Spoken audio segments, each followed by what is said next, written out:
तो जैसे कि मैंने आपको पिछले व्लॉग में बताया था कि मैं आपको नेक्स्ट व्लॉग में गाँव के खेतों का टूर करवाऊंगी। तो हम पहुंच चुके थे हमारे खेतों में।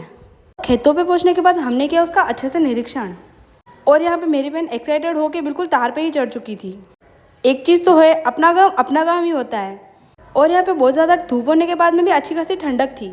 और फिर अचानक मेरी बहन को पता नहीं क्या दिख गया जो उसको थैली में लेके तोड़ने लगी। और जैसे हम खेत से बाहर आए, मेरा भाई यहाँ पे स्टंट करने लग गया था। हाँ, हमें पता है कि तुझे बाइक चलाने आती है। और गांव में तो एक चीज़ पक्की है कि सबके पास इस टाइप की एक खटारा बाइक तो होती ही होती है, जिसमें ना हॉर्न होता है ना जिसमें गेयर। और जैसे हम आगे गए तो हमें दिखा कीचड़ में थोड़ा सा रास्ता। हाँ, बिल्कुल कीचड़ में थोड़ा सा रास्ता था, क्योंकि पूरे रास्ते पे कीचड़ ही कीचड़ हो चुका था। और यहाँ पे मेरे भाई की गाड़ी भी फंस चुकी थी, जो उसने बहुत ज़्यादा मुश्किल से निकाली।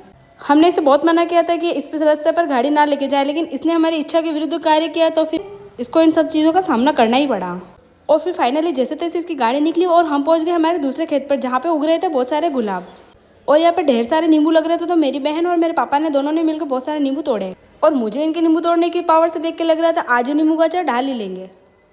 और फिर मेरी नज़र गई अचानक से एक सुंदर सी चीज़ पर। तो चलो मैं आपको भी बताती हूँ वो चीज़ क्या थी। मुझे देखे कुएं के ऊपर ही एक बहुत प्यारा सा पेड़, और पेड़ पर लटकी हुई थी बहुत सारी चिड़िया के घोंसले।